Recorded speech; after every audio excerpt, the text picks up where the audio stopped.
అని నేను దేనికి ఉండలేదు. ప్రతి మనిషి కూడా equally important. We have an chance to do something. If I do everything, వేరే వాళ్ళకి అవకాశం పెట్టవి.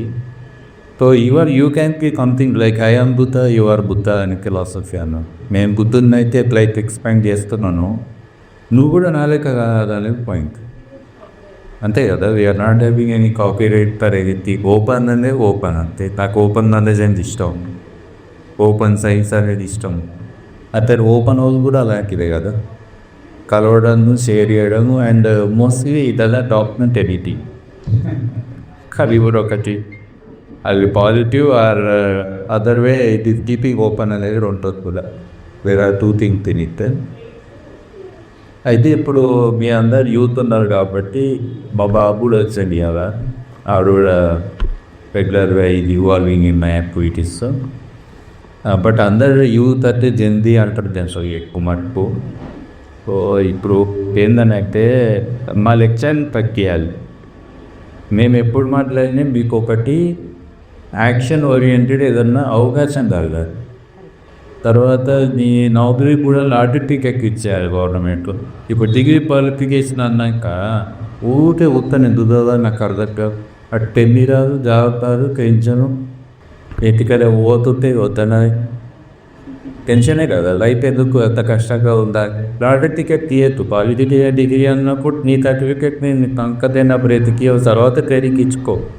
అప్పుడు ఎక్కిస్తే ఇప్పుడు చిక్తంత టెన్షన్ అని అవ్వద్దు కదా. అప్పుడు దాకా ఒకప్పుడు ఎంప్లాయ్మెంట్ ఎక్స్చేంజ్ అయ్యావు, ఇన్నికి లెటర్ చక్కగా వస్తుండే, వచ్చి చూసుకోవాలి నన్ను నవ్వుకి నాకు పోతుండే, అది బెటర్ ఉంటాయి కదా.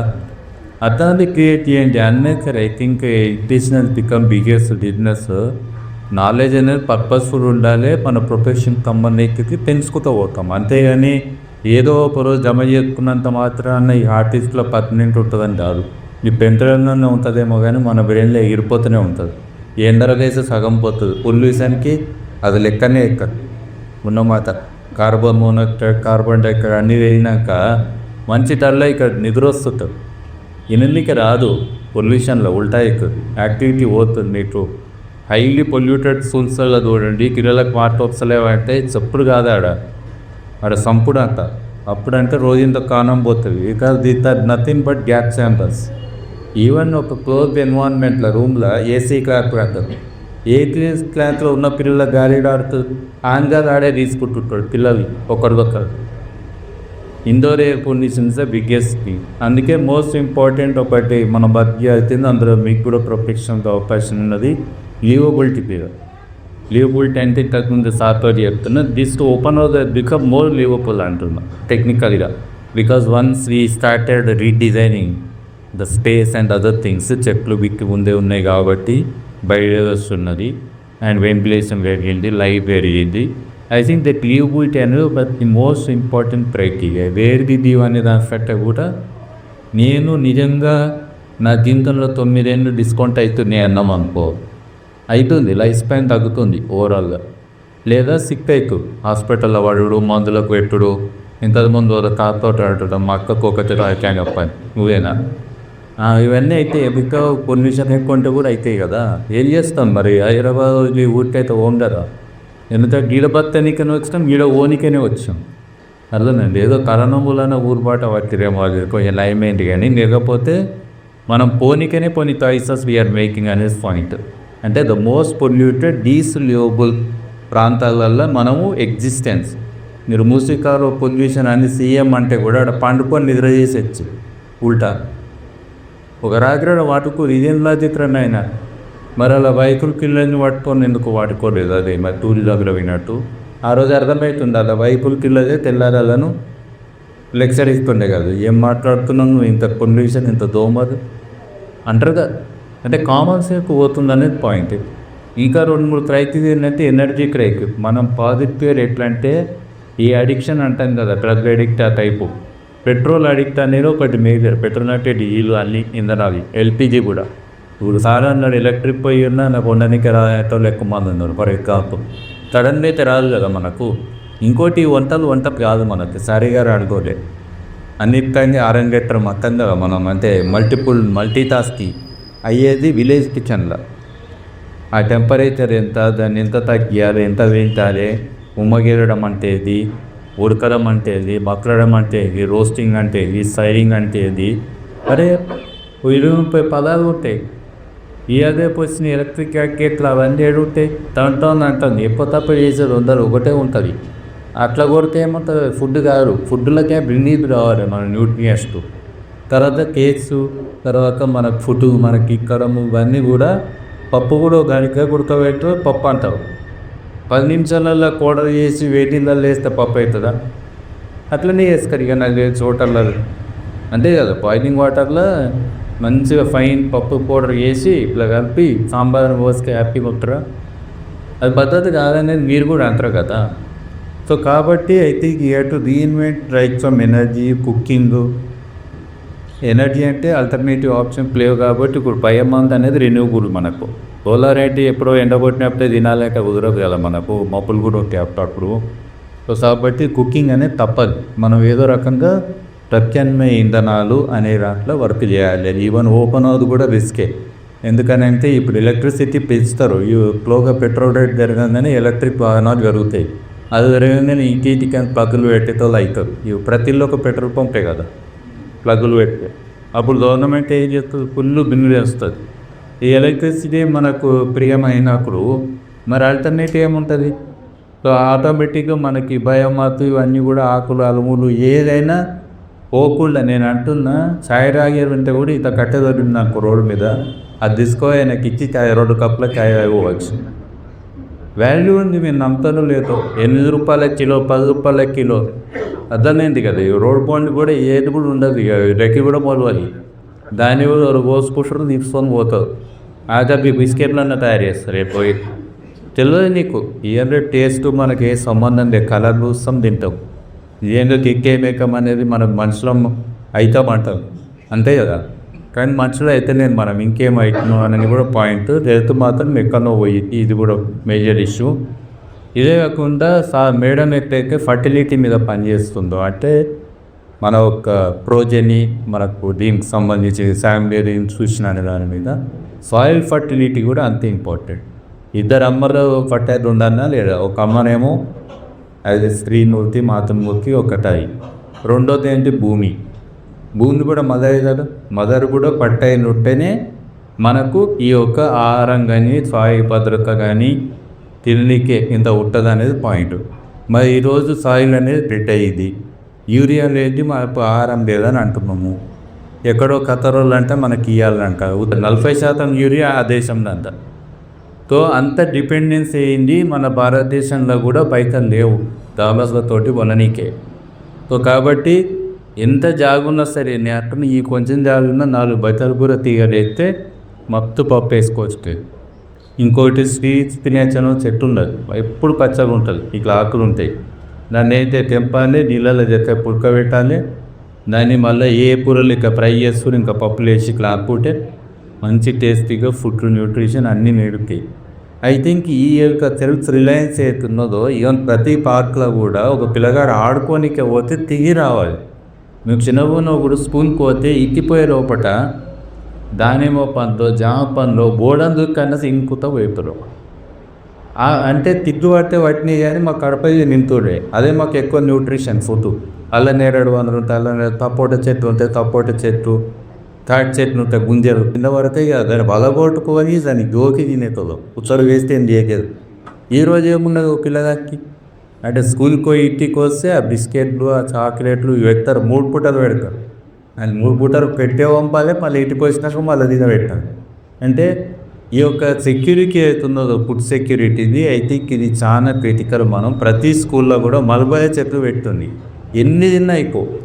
ఎందుకంటే ఒకటే రోజు అన్ని వంటాయి, తెల్లారు వంతుంటాయి, తెంపుకోవాలి తినాలి. ఎంత బాగుంటుంది. పిట్టలు కూడా వస్తాయి కదా, ఉడతలు వస్తాయి, పిట్టలు వస్తాయి, వేరే జీవాలు కూడా వింటాయి కదా. అందరిని మేము వాటికి అందరినేమో నీకు. మరి గవర్నమెంట్ ఎందుకో పెట్టదు? ఒక్క చెట్టన్నా మీరు చూపెట్టండి హైదరాబాద్లో. మళ్ళీ కరోనా వస్తే రైతులకు కూడా లాక్డౌన్ పెడితే ఇంక బతారా, ఏం తిని బతారో చెప్పుండి.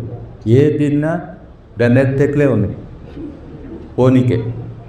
మీరు చూడండి ఓఆర్ఆర్లో మధ్యాహ్నం ఏముంటాయి, కార్పస్ అని ఒకటి ఉన్నది, ఉత్తర అమెరికా ఏరియాలో, ఆ ఏరియాలో ఉన్న చెట్టు అది. ఎందుకు పెట్టుకురో అర్థం కాదు. సుందరీకరణ అంటారు, చూడనీకే మనుషులు ఉంటారా లేకపోతే యుద్ధాలు చేయనీకి ఉంటారా? మనం అట్లంటే మేకప్ వేసి యుద్ధంలో అయిపోతుంది వాడకగా అట్లా ఉంటుంది కదా. ఆడనేమో నిజంగా ధైర్యం ఉన్నాడు కానీ పనికొచ్చేవాడు కావాలి. ఈ సుందరీకరణ ఎందుకు మనకు కానీ అంటే నేను చెప్తున్నా లాజికల్గా. నిజంగా కెలామిటీకి వచ్చినప్పుడు ఇది కూడా మోస్ట్ ఇంపార్టెంట్ సెక్యూరిటీ కదా. దేశ భద్రత ఎంత ముఖ్యమో ఆహార భద్రత అంతే ముఖ్యము, నీటి భద్రత అంతే ముఖ్యం, గాలి భద్రత అంతే ముఖ్యం. ఇంకో ఏరియా అయితే ఈ ఎయిర్ పొల్యూషన్ మీరు వర్క్ చేయడం మొదలైతే 700కి అందరికీ జాబులు గ్యారంటీ నేను ఇవ్వగలుగుతా. ఎందుకో తెలుసా? ఏం లేదు, ప్రతి రూమ్కి కూడా మీరు నాకు మీటర్ ఉంటుంది చిన్నది, ఎక్కువ కూడా ఉండదు, 2-3 వేలు. ఆ మీటర్ పెట్టుకొని ఆన్ చేసి ఎవరి దగ్గర నా వండి జర్ర సేపట్లో ఏ రూమ్ లెస్ పొల్యూషన్ ఉందో రూపెట్టండి మీటర్తో చెప్పాలి. అవుతుంది కాబట్టి ఆటోమేటిక్గా మీరు తొందరగా పోతుంది సార్ అని చెప్పు. లేదా మీ ఇంటి హాస్పిటల్ పోతురా లేదా అని అడుగుండి. అవును మా ఇంటి వాళ్ళు నెలకు ఒక్కరు అడ్మిట్ అవుతురా అని అంటారు, లేదా మొన్ననే 2 లేచారు అంటారు. సిక్ డిలీజ్ సిండ్రోమ్ అని ఒకటి ఉంటుంది మనకు వెళ్ళకుండా. అందుకే ఒకప్పుడు ఊర్లో ఇవన్నీ చెప్పకుండా ఇల్లు వదిలే అంటారు. ఇల్లు వదిలేదాన్ని ఉండు కొన్ని రోజుల నుండి మళ్ళా తక్కగా ఎక్కువ అని అంటారు. ఇట్లా అంటే పాత పద్ధతిలో అవసరం లేదు. మనం అలాంటి పొల్యూషన్ ఉంది మనకు తెలియనప్పుడు వై షుడ్ అనే దాంట్లో ఈ ఎయిర్ పొల్యూషన్ మానిటరింగ్ది మనం చిన్న చిన్న డివైజెస్ టెంపరేచర్ రిలేటివిటీ కూడా లైఫ్లో చాలా ఇంపాక్ట్ ఉంటుంది. 2 అంశాలు, దోమలు ఎక్కువ ఉన్నా తక్కువ ఉన్నా రెండింటితోటే ఫీల్స్ లైక్ టెంపరేచర్ అన్నట్టు ఉంటుంది. తేమ ఉన్నప్పుడు మనకు వేడి ఎక్కువ ఉంటే ఎండ దెబ్బ పక్కకు వస్తుంది. అది మనకు తెలియదు. మామూలు టెంపరేచర్ గింతే అనుకుంటాము, కాదు. మీరు బాత్రూంలో ఎవరైనా స్నానం చేసి బయటకు వస్తే లోపలికి పోసారా? ఉక్కపోత అంటాం కదా. ఈ ఉక్కపోత అని కానీ ఈసెంట్ ఇంకా పెరుగుతుంది, అది ఇంటీరియర్ ఎక్కువ పెరుగుతుంది. ఇదే కాదు, మోల్డ్స్ హీల్స్ చాలా జమ్ అయితే ఎవరో తిని చూడవలసా వాడెక్కరు. ఆ సోఫాలో వెనకపోతుంది కదా, సోఫాలో అందులోనే తయారవుతుంటాయి జీవాలు. ఆ ఎమిషన్స్ అన్నీ వస్తుంటాయి. ఈ పొల్యూషన్ అనేది that is killing people. So ఈ లివబిలిటీ ఇప్పుడు హాస్పిటల్స్ ఉన్నాయి. Most liveable place in hospital అంటే మీరు ఒప్పుకుంటారా? మోస్ట్ లివబుల్ ప్లేస్ అంటే ఈ ప్రాణం పోతుంటే ఆడిపోతే నీకు ప్రాణం వస్తుంది. అదేంటిది మీరు అనేది హాస్పిటల్. కానీ నాకు తెలిసి ఆడిపోతే ప్రాణం తొందరగా పోతుంది అనేది నాకు ఎక్కువ తెలుసు. ఎందుకనంటే మోస్ట్ హైలీ పొల్యూటెడ్ ఏరియాస్ ఉన్నది ఏంది? హాస్పిటల్. ఒరిజినల్గా ఏడుండే హాస్పిటల్ అంటే అడవులది ఉండే, గుట్టల మీద ఉండే. ట్రీట్మెంట్ అని అంటే ఒక ఆయుర్వేద ఇట్లా అన్నా కానీ చెట్ల మధ్యన ఒక ఐసోలేటెడ్ ప్లేస్లో ఒక మంచి ప్రదేశంలో ఉండే that was the best treatment. అంటే ఏంది? ఇప్పటికైనా హాస్పిటల్లో ఆక్సిజన్ సిలిండర్ను పెట్టినందుకు ఆ మాత్రం బయటకు వస్తారు, కానీ ఆ సిలిండర్ పెట్టకపోతే ఆనే అవుట్ అవుతారని నాకు తెలుసు. అర్థమైంది? స్కూల్స్ అట్లనే మోస్ట్ పొల్యూటెడ్ ప్లేస్లలో స్కూల్స్ ఉన్నాయి. ఇది కూడా పెద్ద హజార్డ్గా. ఇది కాకుండా నేచురల్ డిజాస్టర్స్ ఉన్నాయి, మనకు వరదలు వచ్చురు, ఈ ఎండ దెబ్బలు కొట్టురు, ఇవన్నీ కూడా ఉన్నాయి ఇట్లా. అయితే ఇవన్నీ కూడా ఇంటిగ్రేటెడ్గా మనం చూస్తే ఇప్పుడున్న ఛాలెంజెస్కి మీరు దీని మీద స్పెషలైజేషన్ ఎక్స్పర్ట్స్ లాగా అయితే ఈవెన్ ఏ ఫిల్టర్ అమ్మడం మొదలు పెట్టినా ఇమీడియట్గా కొనేటోళ్ళు ఉన్నారు. కానీ ఒకటి చూపెట్టి అమ్మాలి. నేను అమ్మనికి అమ్మని అంటే నేను అనేది నువ్వు ఇళ్ళన్న వదులు, లేకపోతే నీ ఇంట్లో ఉండాలంటే వీడు ఉండాలి. అర్థమైంది అని నువ్వు అన్నప్పుడు అది సైన్స్ లెక్కనే తీసుకెళ్దాం. ఇదేందో వాస్తు మూఢనమ్మకాలు అనేది అవసరం లేదు. వాళ్ళు ఏంటంటే మీటర్లు గీటర్లు చూపెట్టారు, డైరెక్ట్గా ఆన్సర్లు చేస్తారు. ఆన్సర్లు చెప్పలేదు మనకు. మనం సైన్స్ లాగా వెళ్తే ఎత్తింది ఎక్స్పర్ట్ లాగా వెళ్తాము.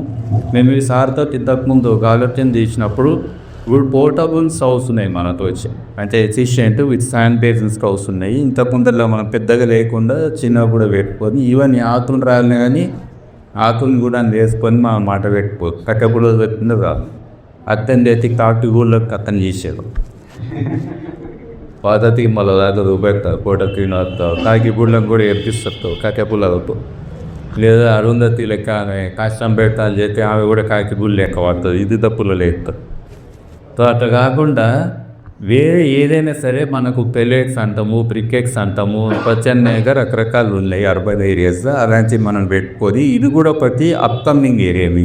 ఇప్పుడు ఇన్స్టిట్యూషనల్ స్టవ్ అవసరం ఉంటాయి. కొంతమంది మీరు బయట పోతే ఐటీఐ కోర్స్ కూడా లేవు. నిధిలోకి క్లెయిమ్ చెప్పారు, స్కూల్లో అయితే అస్సలు చెప్పారు. కూడా నగిపెట్టే జేబు పెట్టుకొని పోతే చీరడు కదా నీకు అని అంటారు. ఏదో ఎక్స్పెరిమెంట్ ఇచ్చినప్పుడు అన్నారు. అంటే డౌట్ ఏదో టెర్రరిస్ట్ లెక్క చూస్తారు. అది నేర్పాలి కదా. లైఫ్లో అయితే తప్పదు కదా. మనం పొయ్యి కారణంగా మంట అయితే పెట్టాలి కదా రియర్ అంటే. ఈ బేసిక్ని ముందే ఇవ్వాలి కదా, ఫండమెంటల్. అడిగిలో పోతే కూడా ఇంత మంతతోటే కదా రొంబై సైన్స్కునేది నేర్పాలి కదా, అది ఒకటి నేర్పాలి. ఐ థింక్ సమ్వేర్ ఇది ఏదైతే మనం మిస్ అవుతున్నామో బేసిక్ ఫండమెంటల్ ఏంది ఏమన్నా వంట అంటే మంట రెండు పక్క.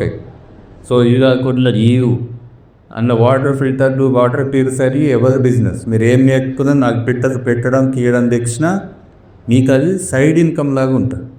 ఈ జెప్టో జొమాటో కంటే నెగటివ్ అంతే కదా, రిటర్న్ చేసుకుంటే తక్కువ మంది కాలర్స్ మనం బెటర్ పెడతాం అంతే కదా. సో అది కూడా ఉంటుంది. అదే కాకుండా సాయిల్ అంటే మనం పట్టేకైతే అర్బన్ రూఫ్స్ అక్కడ కానీ వర్టికల్ గార్డెన్ కానీ దీని మీద కూడా నీకు స్పెషలైజేషన్ అయితే సర్వీస్ ఇవ్వచ్చు వీకెండ్లో. నీకు నచ్చిందే లేదా గ్రో బ్యాగ్స్ అని ముందే అన్ని గారికి అందరినీ ఇత్తనం పెట్టి వాళ్ళకి ఇస్తే నీళ్ళు పోసుకొని కాయలు కాస్తుందని చెప్పి కూడా ఇవ్వచ్చు. లేదా మిరప చెట్లను కాసిన మిరప చెట్లనే బ్యాగ్ పక్క వాళ్ళకి ఇవ్వచ్చు. రోజు ఇన్ని మిరపకాయలు తెంపుకొని 5 మిరపకాయలు ఎక్కినంత బ్యాగ్ ఇంకో చెట్లు తీసుకోండి అని చెప్పాలి. అర్థమైంది కదా. స్లాండ్స్ అది లైబ్రరీ, యూత్ఫుల్ లైబ్రరీ. సో ఈనాటి కాన్సెప్ట్ కూడా మీరు బిల్డప్ చేసి నేనైతే ఒకసారి మా పిల్లలు ఫంక్షన్ చేస్తే డెకరేషన్కి మొత్తం చెట్లు కొనుక్కొచ్చిన. పోయేటప్పుడు ఏం చేసిన వచ్చిన మీకు నచ్చిన చెట్లు పడిపోఉన్నాయి, డెకరేషన్ అయ్యింది, చెట్లు పోయి. అర్థమైంది కదా. కాన్సెప్ట్ కూడా మాకు బిల్డప్ చేయొచ్చు. అర్థమైంది కదా. సో ఇట్లా. సో ఐ థింక్ ఇవన్నీ కూడా వయబుల్లే. ఐ థింక్ దీంతో మిలియన్స్ ఆఫ్ లైవ్లీహుడ్ మనం క్రియేట్ చేయొచ్చు. ఈ రోజున్న ఛాలెంజెస్కి మనం రెస్పాండ్ కాకుండా క్లాసికల్ లిటరేచర్ లెక్క నావల్స్ అయినట్టు వెనక కథ చదువుకుంటా సిలబస్లు మన గురువులు ఎట్లయినా పాతది చెప్తారు అంతే కదా. సో ఆ జ్ఞానంతో ముందరు దాగేదైతే లేదు. అసలని చెప్పి నాకు నౌకరీ అనేది వేరు. మీరు అడాప్ట్ కావాలి. మీ కొత్త ఆలోచనలతోకి వస్తే మేము డెఫినెట్గా అలాంటి వర్క్షాప్ రెగ్యులర్గా కండక్ట్ చేస్తాము. లేదా ఆర్మీ లెక్క నాతో పోతాం. అది ఈరోజు నేను ఉంటాగాతో 1 month నాపుతా పెరుగుతా. కానీ మినిమం ఏంటంటే మీ వంట వేసి నాకు వంట పెట్టే తక్కువ ఉంటే రండి నన్ను తక్కువ. మళ్ళీ నేనే అన్ని అందియాలంటే కుదరది. నాకు ఏకదమ్ ఇది ఉంటుంది, హంబుగా ఉండాలి నాకు.